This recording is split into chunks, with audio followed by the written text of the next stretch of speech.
Boyer 19.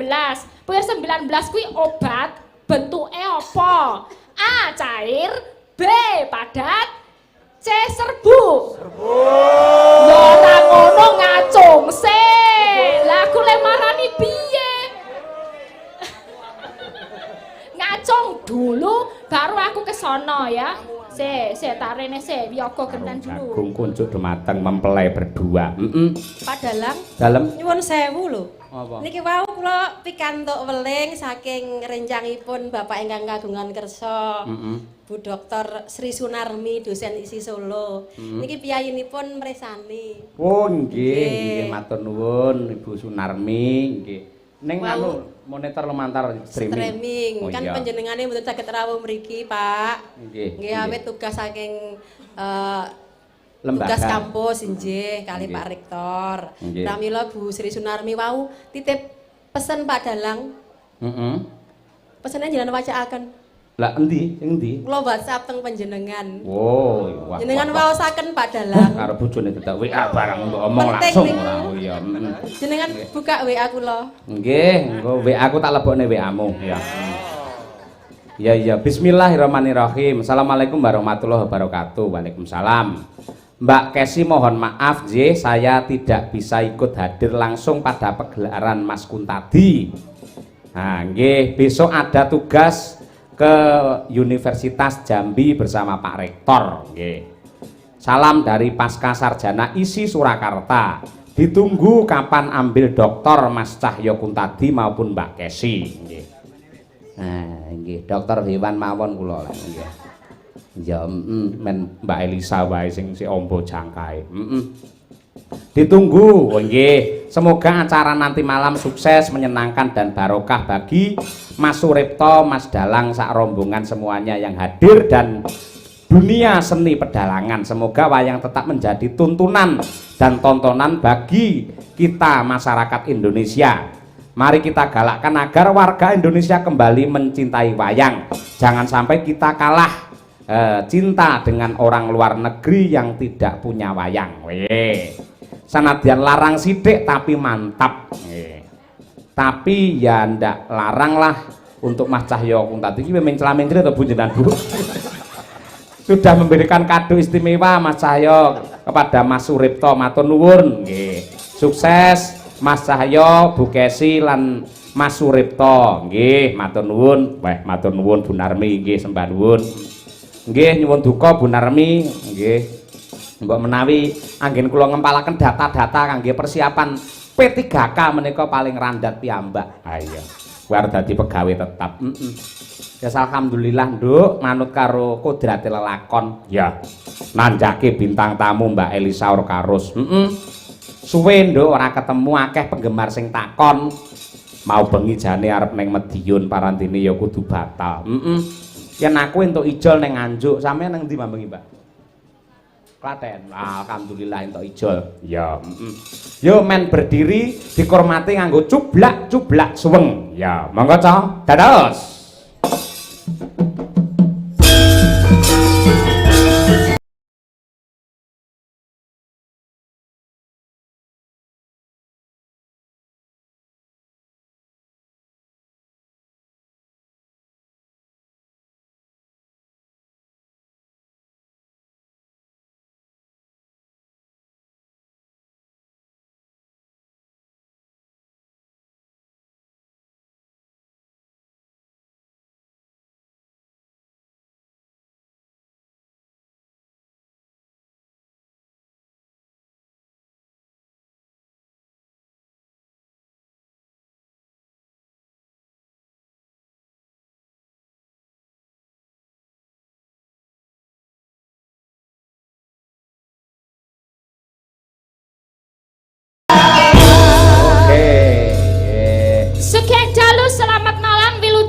Dalu Ki Cahyo Kuntadi.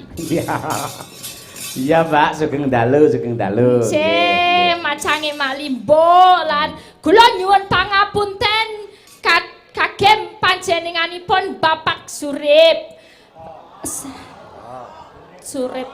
Dikumpliti Pak Suripto. Pak Suripto. Kamargi agiradi randat anggenipun kula sowan wonten mriki. Nanging kula tetep ajeng mendongakaken. Duh, mati aku. Mau ngapunten nggih randat pacaya agak terlambat. Biasanya aku kasih dhewe wis biasane wis apa jenengane wis ndelok lokasi sik wis ngukur dalan barang ning iki mau malah telat dhewe. Malah telat? Iya. Nek pancen telat. Ora aku mergane telake putih. Apa? Mergane teleke putih. Iya, kaya bebek ya teleke putih ora. Mergane lagi sakit, rada sakit, gak enak badan terus agak tadi memulihkan tubuh dulu biar malamnya semangat ngaten lho. Alhamdulillah. Seniman utawa seniwati yang profesional walaupun kondisinya sakit atau di rumah ada masalah yang beraneka ragam, namun ketika sudah tampil di panggung harus tetap profesional. Iya, terdasare nek udah kumpul sama teman-teman Madangkara kali Pacaya niku pun remen sanget dadi lali lorone. Amin, ya ngono kuwi. Nggih derek dedonga nggih Pak Suripto, kagem temanten kekalihipun mugi-mugi pinaringan sepet pinaringan putra. Mugi-mugi langgeng anggenipun bebrayan dugi keken-keken nenen-nenen. Langgeng salami laminyo. Iki jane omong apa to Sasa? Sing bener iki kaken-kaken ninen-ninen malah urung-urung kok jak nenen iki lho. Ora bocah. Kok piye to? Kalau kakek kan basa Jawa kakek. Kaken-kaken ninen-ninen. Kakek-kakek nenek yo nenen berarti ne. Iya pancen ngono. Mula sing jenenge basa Jawa iki ben ora ketok kasar utawa saru, sok-sok ki dienggokke sithik. Ini bener pancen kaken-kaken terus kaya kowe mau nenen-nenen. Nek gandeng nuwun sewu golek aluse nganti kaken-kaken ninen-ninen. Oh, diganti sekarang. Kudu ngono kuwi. Kaken ninen-ninen. Ya, ngono kuwi. Komen salami-laminyo, sakit reruntungan jadion Mimi Mintunu. Wah iya. Mimi Mintuno. Yes. Iya, Mimi Mintuno pancen ya aku ora maido Mbak Elisa sing jenenge basa Jawa ki angel. Angel tenan aku bola-bali ngapal iki kok ada yang berdencit tapi bukan tikus. Napa? Panggunge ta? Uduh. Ya iki panggunge. Ayo ora apa-apa, hati-hati aja anjlok ndak bablas ambles bumi. Makane hati-hati engko le penting aku ora ditemokke karo Mbak Tuti, nek ditemokke Mbak Tuti iki gawat iki engko. Lah ngapa? Hah? Ya krengkat-krengkat to. Alah kaya apa lan kepiye ning omah senine lho ya nek krengket-krengkete ngono kuwi ora. Ayo Pak ya. Ya mbok menawa Anda kan kandidat doktor, tegese ya seorang wanita yang karier yang hebat, mbok menawa ada pengalaman yang akan disampaikan kepada khususnya untuk mempelai berdua, mbok menawa Mbak. Ayo. Ya nek pengalaman angel wong aku durung duwe bojo. Loh, sing jenenge pengalaman ora kudu nglakoni, nuwun sewu, piyayi pengajian ngene wong nyewu kae ora kudu nglakoni mati. Oh iya bener ya. Ning berdasarkan pengalaman sampean maos buku utawa nate diparingi wawasan karo sapa ngono kan ya iso ditularake. Nggih, pengalamane nek pun kagungan garwa utawa dereng kagungan garwa ajeng milik garwa utawa yang sudah beristri atau bersuami, saya akan memperingatkan suami-suami paling enggak belajar iso ngobyok karo goreng endok. Kuwi penting lho, Pak. Sik to, kuwi lak kewajibane wong wedok to kuwi. Loh, saiki nek wong lanang ki ra iso, paling ora ndadar endok ra iso, arep adang sego ra iso. Engko nek sing wedok lara piye keadaan ngomah? Dandakne. Jaman saiki wong wedok kuwi apa ya tresnane iso tambah bungah nek to misale lagi lemes awake kaya aku misale lagi telek putih, langsung bojone reti. Ya ampun, lagi loro kopiok endok, gorengke, dadarke, tambahi sego, gaweke wedang, nyobu, dinggo madang, bendang sehat awake. Wah, bungae ra karu-karuan atine. Ngono, Pak Cahyo iso dadar endok mboten Bu Kesi. Pinter, alhamdulillah suami yang baik. Aku endok ora tau tak dadar eman-eman. Endok didadar. Terus diapakake? Hah? Diapakake? Mek dilingi-lingi tok ora. Ya pancen bener, di saat salah satu mbuh ki sing lanang apa sing wedok ki lagi gerah, pancen ya kudu ada kerja yang apa ki jenenge plus dari pihak yang masih sehat. Betul, bagaikan pesawat itu sayapnya 2 atau burung itu sayapnya 2. Jadi kalau terbang harus bersama-sama dikepakkan. Nek sing siji sakit yo leren ngono lho. Itu harus apa ya kerjasama kedua, baik itu kedua manusia ataupun dua ikan yo nggawa keluarga to Pak, sing wedok nggawa keluarga dhewe, sing kakung yo nggawa keluarga dhewe. Lah dadi nek wong bebrayan ki ribet ora mung penyatuan 2 keluarga ning 4. Jadi nek misalnya ora disabar-sabarake lah piye le arep ke depan kan susah. Nah, itu berarti harus menurunkan ego, bener Pak? Betul. Neng aku nyuwun pendapat karo sampeyan, ya. Aku nyuwun pendapat karo sampeyan. Sok-sok kuwi lak ana piyayi kakung sing garwane luwih saka siji. Lah, sebagai pandangan seorang wanita. Niku sinten napa dalang napa sinten? Ya ora bakal kabeh nekseni bojoku ya mung Bukesi tok, ora neko-neko. Mung siji bojoku siji Bukesi. Yakin suwe rewer-rewer sampai besok? Iya, Bukesi siji A, engko siji B nek wae. Pripun nek kalih pripun? Piyayi Wayuh ngono ya pamane yen pendapate jenengan piye? Nah aku ya mono. Nek aku ya pengennya siji untuk selamanya. Makanya lek ku milih ra entuk-entuk tekan saiki. Mergane aku kudu yakin bener iki bener ora jodohku ngono. Lho, saiki yen sampean ki golek menange dhewe ngono ki tegese sampean ki malah apa tega karo wanita yang lain. Tega karo wanita yang lain piye? Lah ngene saiki nun sewu ya. Gusti Allah ki lak menciptakan 2 manusia. Pertama ya kuwi Nabi Adam karo Hawa. Mongko anggene bebrayan nurunake rata-rata putrane iki kembar dampit, lanang wedok, lanang wedok, lanang wedok. Jumlahe wong lanang karo wedok jaman biyen jane iki padha. Upama geseh mung sithik, ya ta? Ning gandeng biyen ki akeh perang, mbuh perkara siar agama utawa rebutan kekuasaan dumadi peperangan. Mongko sing maju perang iki lak mesti wong lanang. Ya ta? Lah sing jeneng wong perang iki lupute lara mesti mati yen ora menang ya kalah. Akhire akeh wong lanang sing padha mati nganti dina iki survei membuktikan jumlahe wong lanang karo wong wedok ki akeh wong wedok. Yen nganti wong lanang siji rabi karo wong wedok siji iki engko wedoke turah ngono lho. Wedok turah ya ben. Aku akan membanggakan nama bangsa dengan segala apa yang ku miliki. Wis rapopo wis. Dadi sampean pamane dadi turane ra ndek bojo gelem. Aku ya bingung Fakta iki nyata. Nek ya sedih nek ra duwe bojo kok nek lara.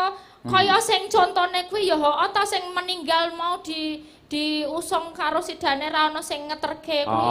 Sesuk nek aku ra duwe bojo, aku nek mati sapa sik nganu aku ya. Lah iya ora perlu kowe ngrembug sek mati, nuwun sewu. Lho sampean ayune kaya ngono, cantike kaya ngono, suarane apike kaya ngono. Lek nganti ora duwe bojo praya mubadir to, Mbak. Oh iya. Ha ning piye terus yo wong lanang kudu paling ora loro bojone. Lho kuwi ben apa asas pemerataan men ora wedok iki turah ngono lho. Mula manuta suatu saat paman esuk sampean duwe bojo kok garwamu ki rabi neh. Itu adalah penyelamatan untuk wanita, ngono lho. Penyelamatan wanita dan dunia. Heeh, ngono kuwi mergo yen nganti nuwun mangkel ya nek ngono kuwi. Nek jenengan upama suatu hari nanti, to. Wis kaya ngono wong lanang oke lumrahe duwe bojo paling ora loro telu po papat, to. Suwi ning suwi dilalah populasine akeh sing lanang. Akeh sing lanang bener. Nek wong wedok kira-kira duwe bojo lanang telu, trimo ora? Loh, jane aku ya trimo ning tak bayangne ora remuk kuwi engko. Kuwi iki lho mbok sing nalar sing bener ngono lho ora. Ning apik nek Bukesi napa trimo nek Pak Yoyok besok punya bojo 2 apa 3? Ya trimo ki pawakan Sembodro kok ya. Kok kamu yang jawab wong aku tanya Bukesi. Lah aku bojone kok ya. Lah yang ngono to Bukesi. Halo sayang gitu. Alah model. Bu wau Pak Cahyo nyuwun foto kalih kula lho. Ben pisan-pisan aku ngenomi sah ngono jare.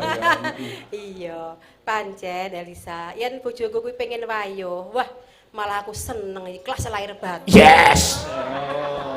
Itulah wanita tampang surga seperti itu, Sa. Tenang, Sa. Ini tenan lho. Lek awakmu mungkin ra trimo yen bojomu besok wayah ning nek Bukesi.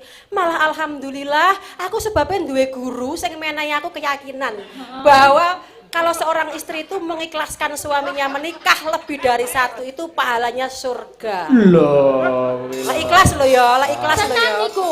Ikhlas lah penakno aku. Upama aku pas kesel ndilalah aku kudu wayah mijeti dheke aku eneng sing makili ayo. Maduku yang satunya mijeti. Aku kesel wayah umbah-umbah ngono wis umbah-umbahno ya Mbak Yu, ngerti umbah. Allah kaya ora apal watakmu, kes. Lah kene ya ngerti. Loh, gene iki marah to Cek, Sa, marah. iki Aku mau tanya, Bu Suripto ada enggak Bu Suripto? Lah, Bu Suripto aku mau tanya Bu, jenengan trimo mboten ya Pak Suripto niku bojone kalih napa 3 napa gangsal? Bu Suripto mangsare mawon, Bu. Ayo. Mboten. Mboten Bu? Mboten. Sebabnya napa Bu? Lah atine lan. Sakit hati. Sakit hati lah. Sakit hati lah. Kaya ngono kok. Loh, sik ngomong sampean sik neng kono men adil sing ditakoni aja Bu Suripto tok. Saiki takon Pak Suripto. Pak Suripto pundi? Ayo kowe Pak tekon Suripto. dalan kowe, ora ayo. Pak Suripto ajeng garwa setunggal napa sedasa? Setunggal mau. Setunggal mawon to.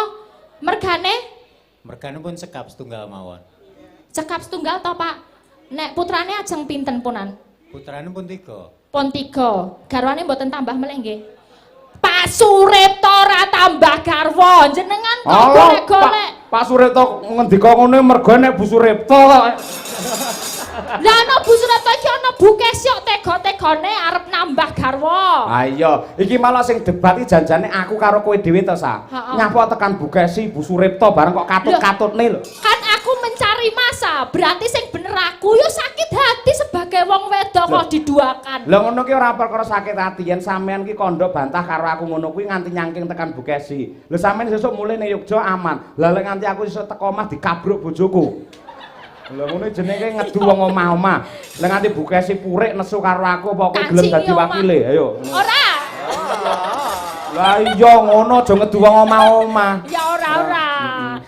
Paman satu aja lah seumur hidup. Amin. Kayak gitu ya. Amin. Nggih niki ajeng ngaturaken panglipur setunggal ragu rumiyin. Nggih. Nggih menika anggitanipun Ki Mantep Sudarsono. Wah. Angenteni. Angenteni. Oh iya, coba diaturake.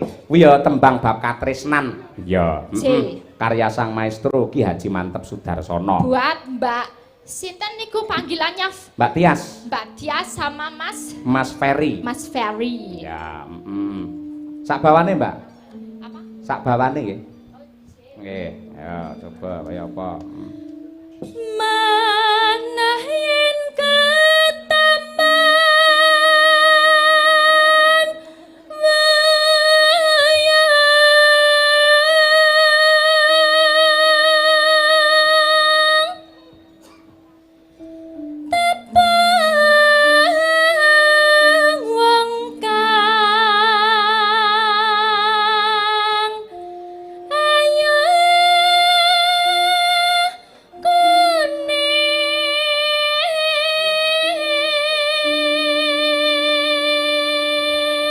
Ngene iki enak lho Mbak Elisa, penonton sing serius iki enak. serius pripun? Tegese oh Bu Kesi kok ngendika ngono, mongko ucapanmu adalah doamu.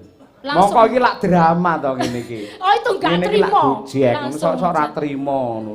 Mesakne Bu Kesi no nganti disia-sia, mosok padahal ngarepe seneng karo Elisa. Ayo.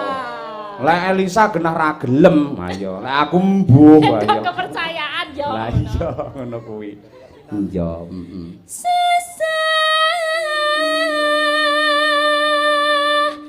Lamun den lalekno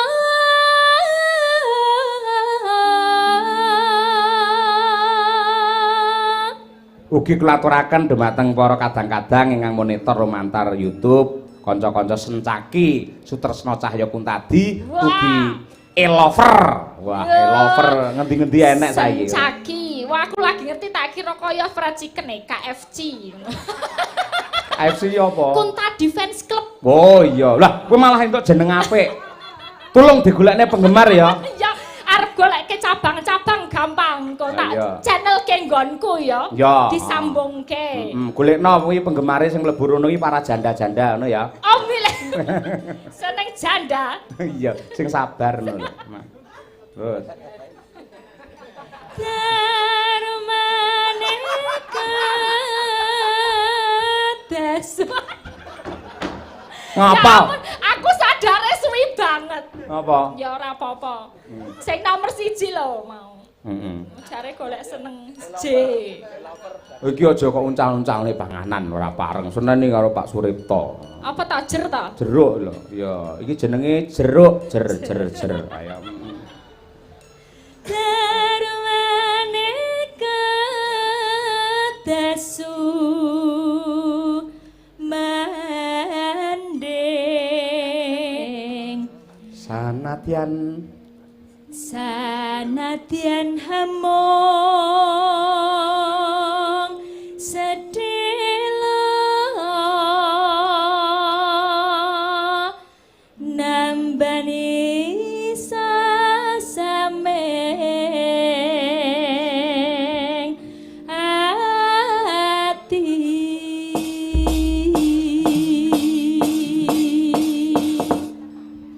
Nggih, menawi aslinipun saking Pak D Mantep nambani kangening ati. Oh, kangen. Oke. Terima kasih koreksinya, Pak Yoyo. Nggih, terima kasih sama-sama. Monggo Mbak Lisa diaturake yo. Angenteni karya besar Ki Haji Mantep Suwargi. Ya. Aku ngenteni tekamu kaya ngenteni mudhuning wahyu janji mutan sesamimpang jroning kalbu semua keputusanku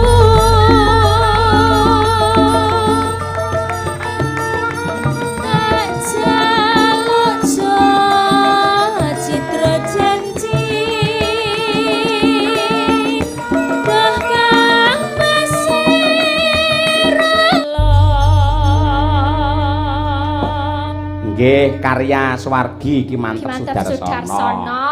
Nggih, niki wae nggih wonten pamundutan Pak Yoyo. Nggih. Saking Amsterdam, Belanda dari Pak Oka Wibowo. Wah, langganan kuwi. Nggih, langganan, sampun transfer nyawer niku minta sambung wanci dalu, tapi mengkeh yang nembang kula kalih Mbak Lia.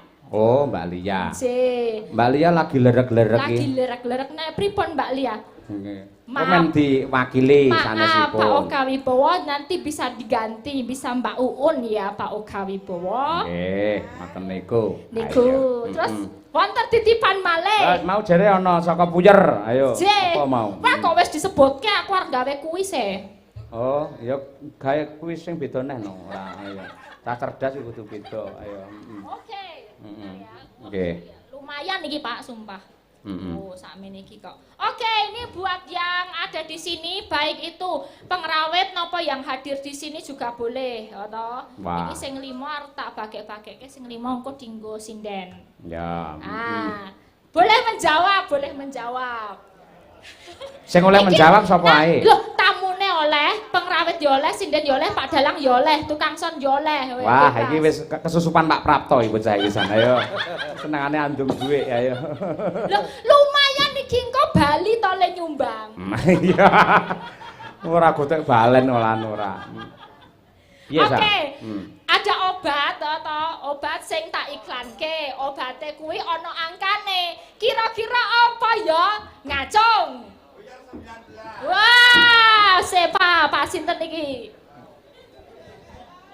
Yanto Gondrong. Pak Yanto Gondrong 700. Niki won apa obate namine? Puyer 19. Masun, ini 700.000. Iki wiyaga apa sinden ya oleh lho. Kalau karo Pak Yanto duwe langsung dikene bathuk. Alhamdulillah. Alhamdulillah, lumayan ngono ta. Iya, nggih. Oke, Puyer 19. Puyer 19 kuwi obat bentuke apa? A. Cair, B. Padat, C. Serbu. Lho ora ngono ngacung sih. Lah aku le marani piye? Ngacung dulu baru aku ke sono ya. Tak rene wiyaga genten dulu. Sapa ngajak? Oh, Mas Rajamala kuwi diprioritaske. Ayo. Ben ki suntik, ayo. Serbu. Oh, jos, elok Mas Joko Warsena. Makasih. Iso bahasa Indonesia barang Dek Isan. Iso makasih ngono barang. Untunge ra ngelik, nek ngelik ya padha mimin to. Makasih. Iya. Ya, enak. Para penonton, para lenggah siap untuk Oke, para menjawab. lenggah siap yang sebelah sana ya. Oke, aku tak rono sik wae lah. Wah, jan sinden petakilan tenan iki. Aja tekan dalan tabrak truk lho, Sa. Oke, Boyer 19 itu iki bat iki. Sakit kepala. Pak sinten? Tarjo. Oke, Pak Sutarjo 100.000. Alhamdulillah. Selain sakit kepala, Puyer 19 bisa untuk obat apa lagi? Oh, sing gonson. Wah, jan petakilan tenan iki aku. Oh, Mas. Sakit gigi. Mas sinten? Mas Cungkring. Oke, masuk. Makasih. Wes. Iki saiki antara sinden karo dalang iki, siki-sikian. Nyapa aku digatur ning ora. Lah, ra gelem kok lumayan. Kudu ning pom bensin ora ding cedhak ning omahe lali aku. Arep alasan pom bensin bareng. Kuwi ra sandalan to, Sa? Hah? Enggak sandalan. Rasah dalang. Enggak sandalan. Enggak, iki lho. Wah, lho eman-eman sikilmu no ora. Ora apa-apa encen sengaja ben mlethek. Sing mlethek ben liyane ae. Oke, Bu-ibu sinden tadi udah buat sakit kepala sama sakit gigi Puyer 19 bisa buat apa lagi? Panas. Wah, elok tenan iki sindenmu siji spesial kan lho ket mau. Kulino ngombe kok kuwi. Ora. Ayo. Oke. Heeh tenanan. Nggo dhewe. Oh, iya. Yes. Ayo. Oke, ini yang 500 tak berikan tukas Madangkara ya. Terima kasih Puyer 19. Oh, Pak Heri. Nggih. Terima kasih untuk Puyer Pak Heru. 19. Nggih. Oke, terima kasih. Iki sing ora ngerti wujude aku mau tak ewangi mubeng-mubeng. Goleki ya. Nah, ini yang belum tahu ya, kayak gini ya bentuknya. Puyer 19, obat analgesik yang bisa meredakan sakit kepala, sakit gigi dan nyeri otot. Puyer 19 tak buyar kowe. Oke. Oh iya. Tak puyer kowe. Nunut Ayo. tinggo apa jenenge? Bagi-bagi rezeki Pak Cahyo. Bener Mbak, luar biasa. Ya suatu saat kok gentenan Madangkara ben ditanggap Puyer 19. Jeh, kapan-kapan bisa. Oh. Niki mau nek Puyer 19 mintanya lagu Kembang Rawe, nanti dipinangkani. Oke, siap. Terima kasih ya Mbak Siap. Elisa. Nggih. Yo saiki men dikancani karo Mbak Febriandari dari Madiun. Ayo. Disupoti men jumeneng sih. Ayo.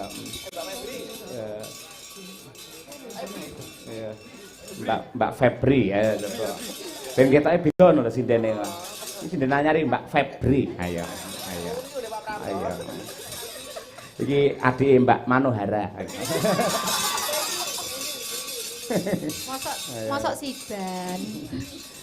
Monggo disepoti. Nggih, sepati yo ya tak sepati. Bentar, pelok bentar ayo. Sepati yo. Nangis sajroning atiku. Jos banget iki spot koyo ngene marake semangat. Yo. Hebat. Kasih tepuk tangan untuk Madangkara. Aku dhewe nek tepuk tangan. Aku semelangku lek masure kumat ning malam. Ayo ora. Kuwi wis dikancani karo Mbak Uun kuwi lho. Oke, menangkani buat Pak Oka Wibowo yang ada di Amsterdam. Nggih. Kita ganti Mbak Lia dengan Mbak Uun. Nggih. Iki cilikane Mbak Lia iki. Nom-noman. Ampun Mbak Lia. Ampun suhu. Ampun suhu tubuh. Lah Mbak Lia kan boncengan sama Pak Ibut, kamu Iya, iya. boncengan terus apa? Yo bestiku iki. Kowe guyon lho Sul, kowe tenanan lek mau nampa ora. Besok konteni tenan Uun. Isu-isu terus jadi apa enggak sih ngono. Jadi enggak di WA. Mbak jadi nggak sih? Ayo ngono Nggih, kuwi. nggih. Pripun iki? Dibawani riyen. Nah, Dandang Gula. Karya Ki Haji Sukron Suwondo, Sambung Wanci Dalu. Engko mang disiki Mbak Uun. Ayo. Senadyan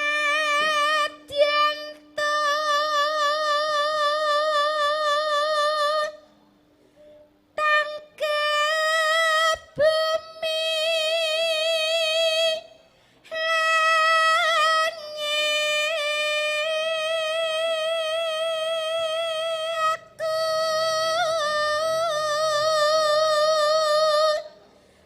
tan ginggang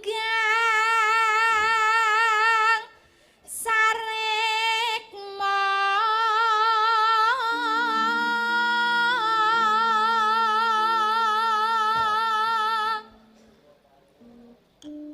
lani meskang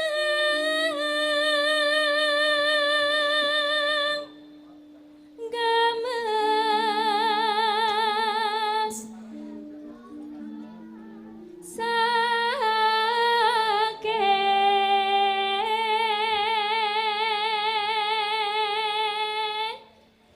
yakti pengen tak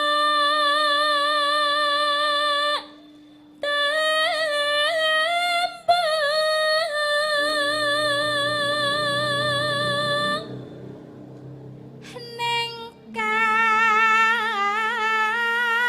kakungmu tan lila mesti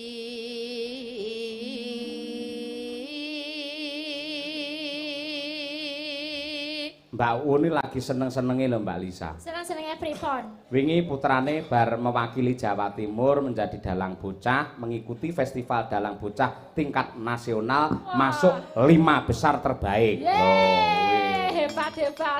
Tapi ya perjuangannya juga lumayan ternyata. Oh, luar biasa. Ya, makanya di sini Botangi.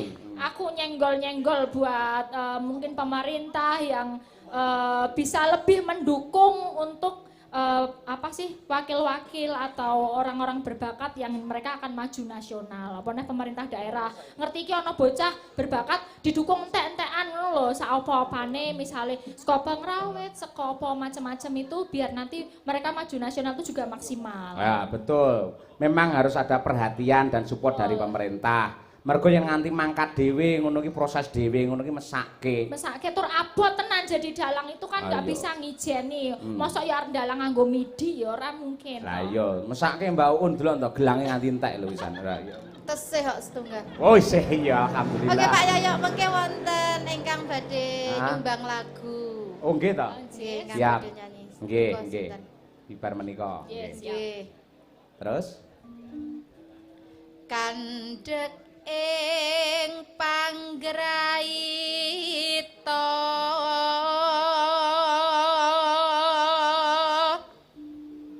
angel nggonku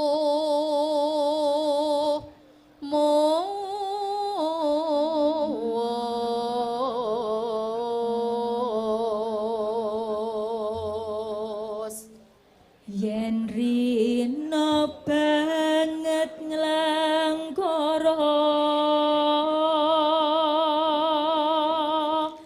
genti yayi